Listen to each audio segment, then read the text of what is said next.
I know Avatar Blaze's Ranger form from the first half of Beast Morphers is considered the best version of him, but for me, the Robo version from the second half of Beast Morphers has surpassed the Avatar form, and for me is the best of the two. So of course I had to get the figure, why wouldn't I? On the show, Robo Blaze's helmet does have a ponytail, and while I did want to recreate the chain look that said ponytail has, on this scale that just wasn't going to work, so I simplified it to 6 strands of polyester thread, which are held together with superglue. After then attaching the ponytail to the helmet with more superglue, I now had to trim it, and from what I can tell, the tail ends at the shoulder blade area. And snip snip, the tail was finished. Now for the lower cape.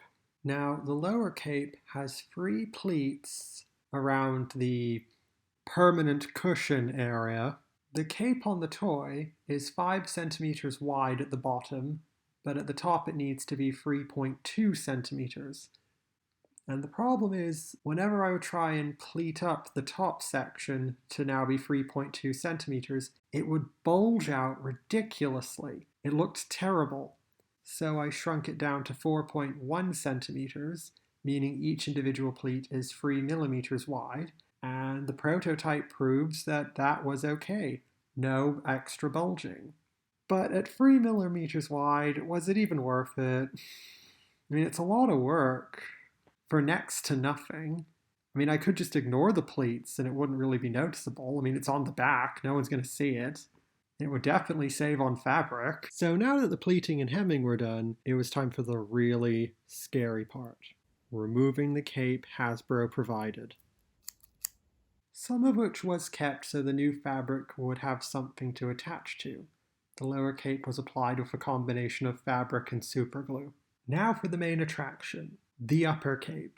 This is where I took the most liberties as a way of covering up the sorry excuse of a cape Hasbro provided.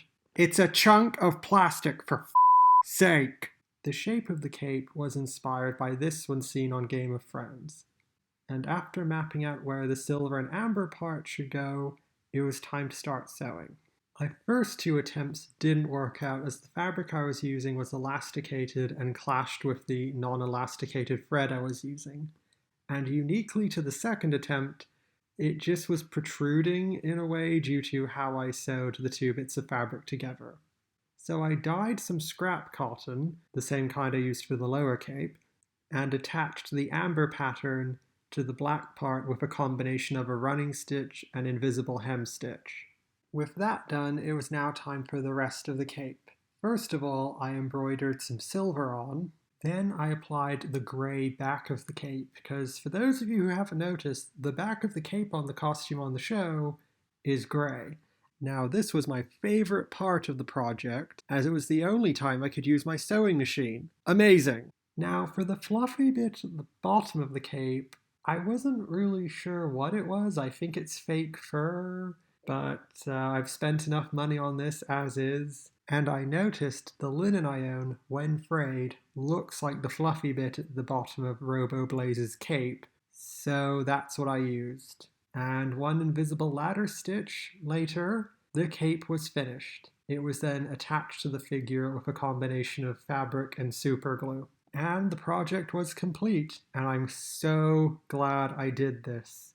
Now, yes, there are some problems. I probably shouldn't have dyed cotton black with Gundam marker, and the embroidery could be better, not gonna deny it, but I'm so happy I did this project because it just looks so much more like the costume now. And as I said at the beginning of this video, I love that suit. So yeah, I hope you guys have enjoyed watching this video. Please like, follow, share, and subscribe, and I'll see you in the next one. Bye!